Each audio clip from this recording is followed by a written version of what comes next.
বাংলাদেশের মানুষকে খেপায়েন না। বাংলাদেশের মানুষ খেপলে কি হয় 24 সালের আগস্ট মাসে সেটা বোঝা গেছে।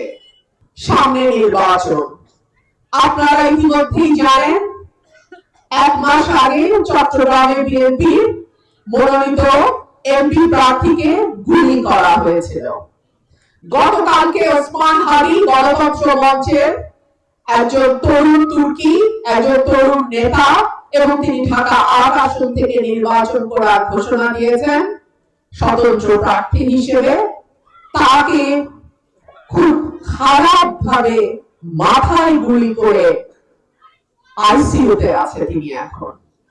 আমরা সবাই হাদি ভাইয়ের দ্রুত সুস্থতার জন্য আল্লাহ রাব্বুল আলামিনের কাছে দোয়া করি। তবে এই সকল গুলির ঘটনা, আহত করার ঘটনা সুষ্ঠু তদন্ত সরকারকেই করতে হবে।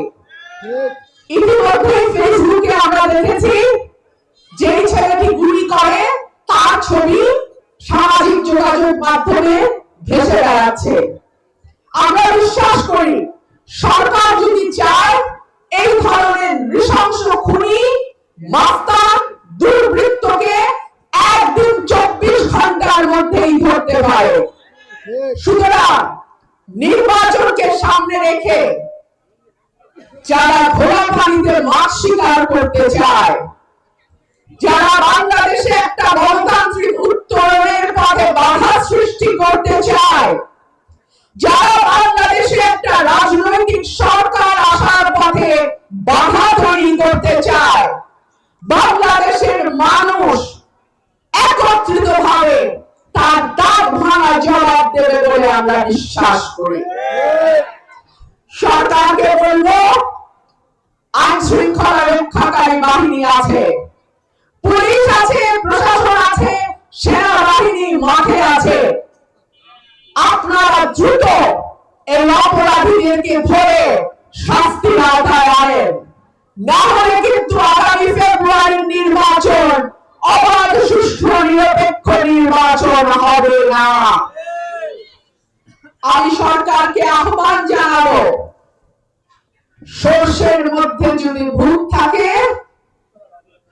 সরকারের মধ্যে যদি কোন অংশ থাকে যারা এই নির্বাচনকে বিলম্বিত করতে চায়, তাদের অবিলম্বে চিহ্নিত করুন। সরকারকে আহ্বান জানাবো, বাংলাদেশের মানুষ শান্তি চায়, বাংলাদেশের মানুষ নিরাপত্তা চায়, বাংলাদেশের মানুষ স্বাধীনভাবে মত প্রকাশ করতে চায়। বাংলাদেশের মানুষকে খেপায়েন না। বাংলাদেশের মানুষ খেপলে কি হয় 24 সালের আগস্ট মাসে সেটা বোঝা গেছে। সুতরাং নির্বাচনটি যাতে সুষ্ঠু পরিবেশে, সুন্দর পরিবেশে, লেভেল প্লেইং ফিল্ডের পরিবেশে সকল দলমতের মানুষ নির্বিঘ্নে যাতে নির্বাচনে অংশ নেয় সেই ব্যবস্থা করার দায়িত্ব সরকারের। এবং আমি সরকারের প্রতি আহ্বান জানাবো, নির্বাচনী পরিবেশ ঠিক করুন। আর একটা কোন গুলির ঘটনা যেন বাংলাদেশের নির্বাচনকে সামনে রেখে না ঘটে সেটার ব্যবস্থা নিন।